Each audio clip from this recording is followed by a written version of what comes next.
nyota ukiwa nayo mjini inakuwaje? Vitu vyako vinakwenda.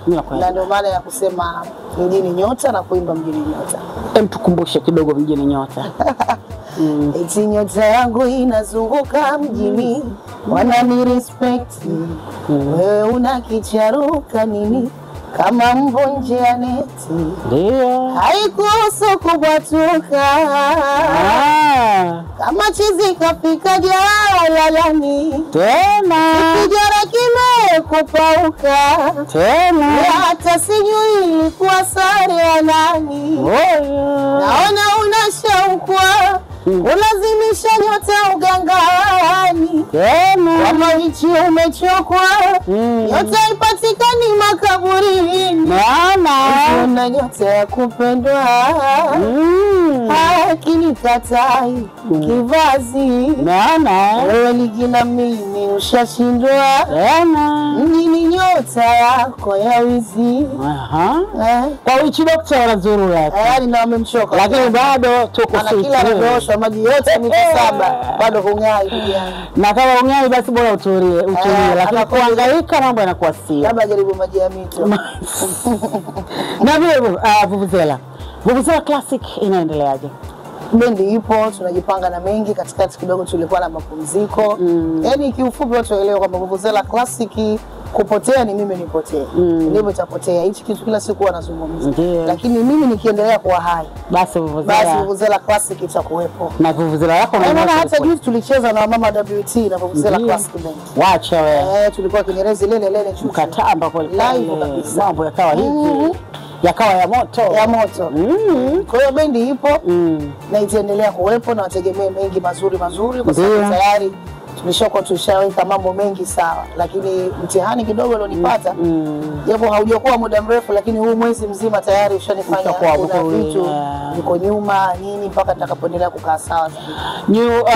Mpaka sasa hivi Vuvuzela Classic ina nyimbo ngapi za kujitegemea za kwao? Ziko nyimbo 6. Ambayo mjini nyota najua ipo hapo. Mjini nyota kuna amenipokea Vuvuzela Classic Band, kuna mpya hii ambayo sasa hivi sina mbambamba. Ndio. Kuna mwari. Zipo nyimbo nyingi sana. Natamba nazo. Zote zipo na wakiingia kwenye page zangu zote ambazo zipo social media wanapata nyimbo. Na sasa hivi ndio wategemea hii. Na wasanii mpya ambao hakuna mbambamba. Sina mbambamba. Ushai nani kidogo ushai rekodi? Tayari sharekodiwa kwa director Thabit Abdul. Hebu tupe kidogo tu kuingia barabarani. Kibwagizo kidogo. Mimi mwanamke wa shoka, najua mimi ile mbaya, idara zote nimekamilika, sina baba sina baya, mjini napita nikivimba, sijaiba cha mtu na wala sijadhulumu, sidai hivi koba, sifati na kigari cha, sijakopa kausha damu. Mimi sijafumaniwa. Wacha. Na mume wa mtu. Maana? Kwa hiyo huko ndani madeni kuwa nayo Aisha.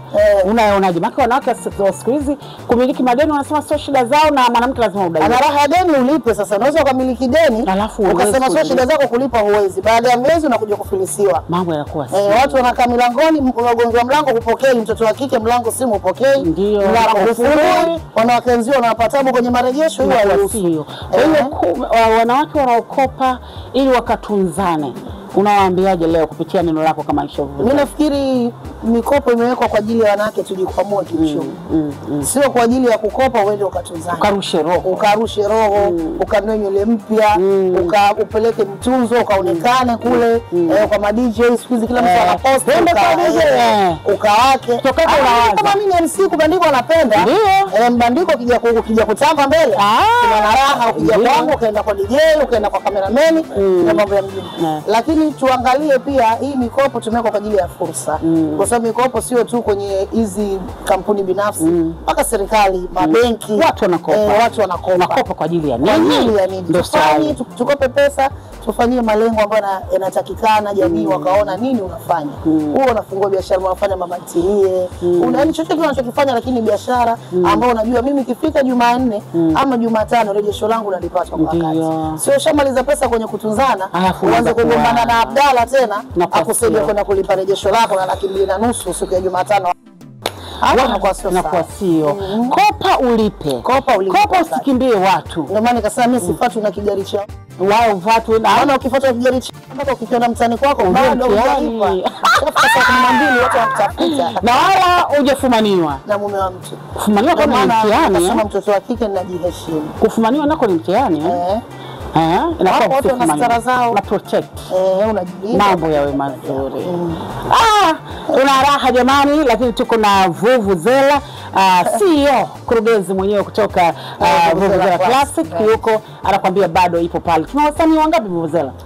Vuvuzela wasanii wako 6 tu.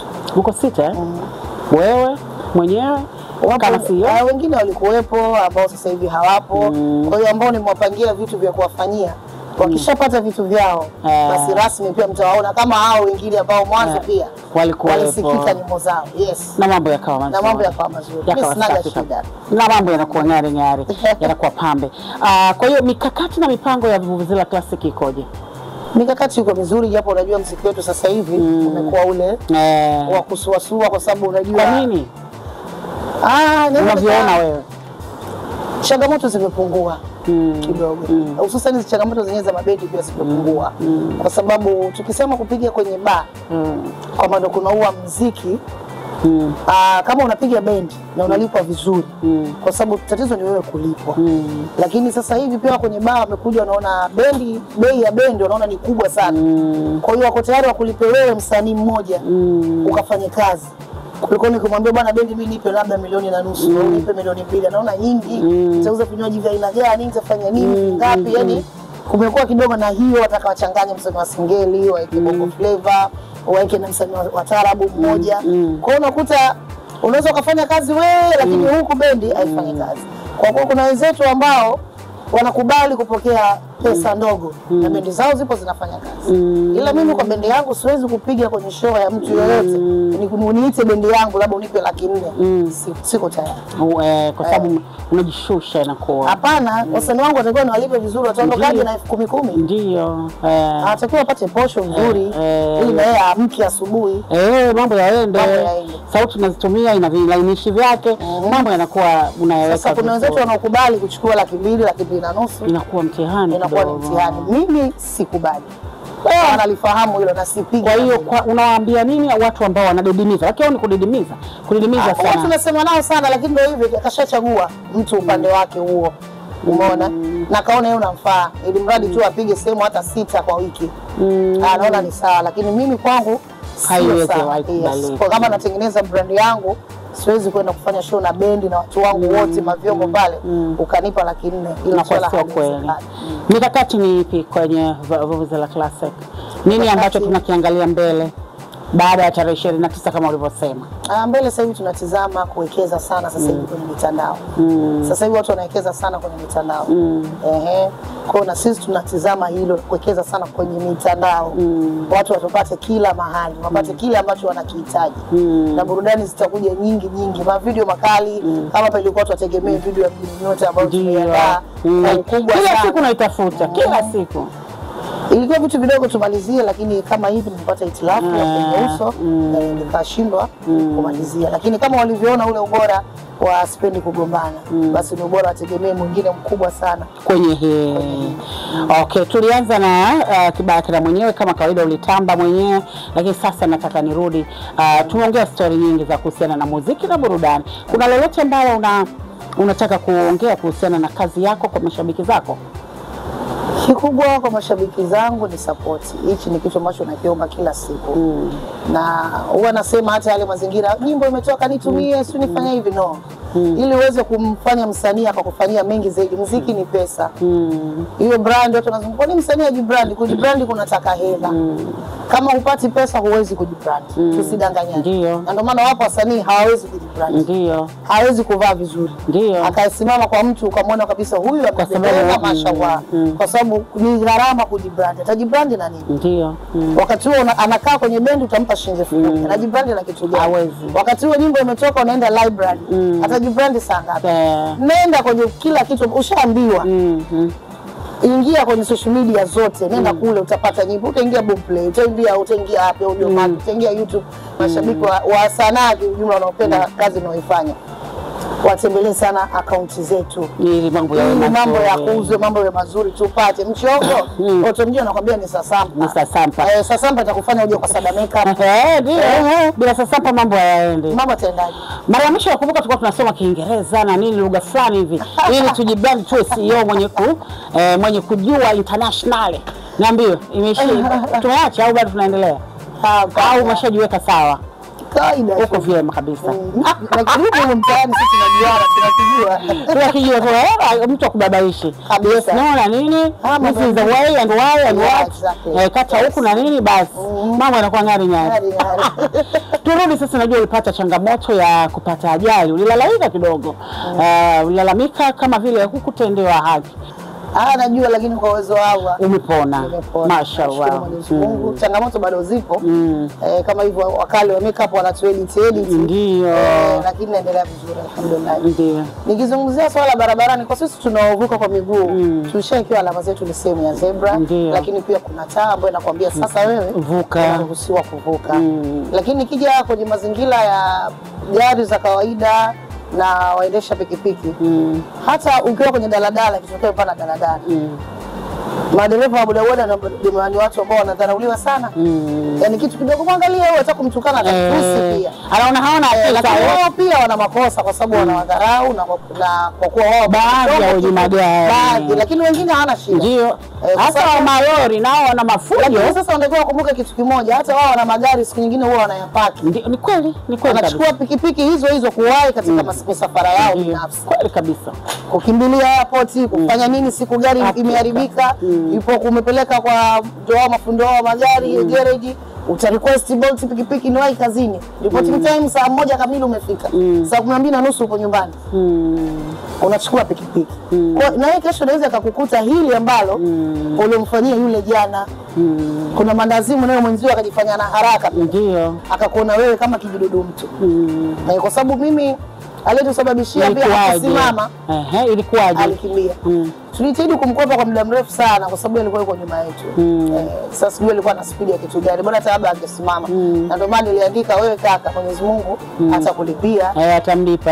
Kama ilikuwa na akili yake, ilikuwa ni pombe, kama ni kitu gani, maana tunaambia alishangazwa na gari ukiwa umekunywa au na mahasira. Ilikuwa ni karibu na Mwenge hivi. Akapita. Ilikuwa gari ya aina gani? Mimi nipo nyuma, nafikiri hiyo muda nilipokuja tena kuanguka, niliporushwa huko gari nitaingia saa ngapi? Sasa mimi nakuja kushtukia tu tayari, yani vile nilipokuwa nimeserereka mimi kwenda mpaka nakuja kupata fahamu, nishakuwa nimewekwa pembeni. Ndio nakuja kupata fahamu na kupeleka hospitali. Ndio kuona kwamba yani kabisa niombe hata kioo. Kwani nimeumia kiasi gani? Sasa ndio najitizama, kwanza nikaogopa. Hakililahi. Nimejiogopa. Kwa mchubuka kote. Huku kuchubuka, lakini sasa hapa ambapo ndo nilipopigwa ile kutoka hapa, maana yake ndo nina nyuzi hapa. Kutoka hapa hapa imezunguka mpaka hapa. Pole. Nimepigwa nyuzi 8. Sasa nikawa na walazimisha ule uoga, naambia nyama iliyoning'inia ikateni. Maskini. Wanaambia hatuwezi kuikata, yani hatuwezi kuikata, tukikata hapa kuna umetoboka. Kwa hiyo sehemu mpaka ijae ije juu, sio leo wala kesho. Utakuwa umebondeka yani. Kwa hiyo inabidi uvumilie kwanza kwa sababu hawakusafishi na ganzi. Inabidi usafishe hivyo. Bila ganzi imesafishwa mpaka ndio pamekuwa pasafi, kutoa madamu yote usoni, umo mote mpaka hapa, umeumia hapa puani. Hii sehemu yote ikawa pia nyama imenini, kwenye magoti, mikononi humo. Wakaniambia vumilia hapa, tutakuwa wapi? Nilikuwa narudi na nilitokea hii njia ya Bagamoyo. Kwa na wahi sehemu nyingine. Kwa hiyo maana kwa sababu niwahi kazi za watu ziko mbili, nikaona hapa nitoke na pikipiki. Ili niwahi nipige huku nipige na huku. Kutafuta riziki. Ndio kutafuta riziki na lakini huku sasa ulikuwa umeshapiga au kukwenda tena wenyewe wakakaza kukupigia simu, hawakukupigia? Simu wamepiga, zimepokelewa, wameambiwa kapata ajali. Kabidi uelewe pia ilikuwa ni safiri niende Mtwara, nikafanya show pia nikawapigia simu. Tafuteni mtu mwingine hawezi kukava hiyo siku. Mimi nikiwa tayari tutakuja na wakanielewa, kwa hiyo Ijumaa hii nitakwenda kufanya performance yao ambao Mtwara. Yes. Mashallah jamani, pole. Kwa hiyo ulivyoona ulishtuka ukulia? Mimi nilikuwa kama tu nimechanganyikiwa. Sikulia. Ile ajali nilikuja kuiota siku ya pili kulala. Nikawa naweweseka sana, nikawa naona ile picha nzima. Nilipotoka kwenye pikipiki yani hivyo. Lakini kwa pale wala walikusaidia watu? Au ukuibiwa? Hapana. Mashallah. Sikuibiwa chochote kwa sababu tulikuwa hatuko mbali na ile, tunakaribia Mwenge lakini maeneo Lugalo. Kwa hiyo kuna wanajeshi pale wanisaidia. Maskini, pole. Waliweka pembeni nini hapo kulimwagia sehemu hizi maji. Kwa kila kitu changu kilipatikana, ndio maana hakikupotea kwa sababu sikuwa mbali na sehemu yenye usalama. Ndio. Hongera zao. Kwa hiyo walikuwa wanajeshi pia wali play part na mambo yakawa mazuri. Ulienda hospitali gani? Sikuenda sasa hospitali ya kule, tulikuja hospitali za huko Magomeni. Yaani kwanza cha kwanza nilikuwa nataka nimuone mama. Ndio. Ndio kitu cha kwanza. Nimuone mama alafu mama ndo niende naye hospitali. Maskini. Kwa hiyo mama akaenda wote hospitali. Tukampigia simu akaja tulipo tukaenda hospitali. Mimi nakupa pole sana.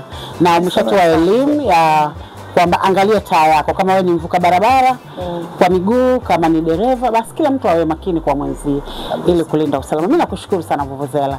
Kama unataka watu wanataka kukuimbia na ukawaimbia kwenye shughuli, namba yako?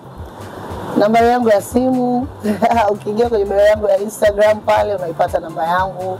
Ukienda YouTube unaipata namba yangu pale. Kwa hiyo kama hujanifollow Instagram hujachelewa, Aisha Vuvuzela_official, TikTok Aisha Vuvuzela official, unanipata kote kwa jina hilo hilo moja. Kila bio yangu yote ambayo unanikuta ina nambari yangu ya simu pale. Na namba ya meneja wangu pia nakuwepo hapo. Karibu sana. Shukrani sana. Nari.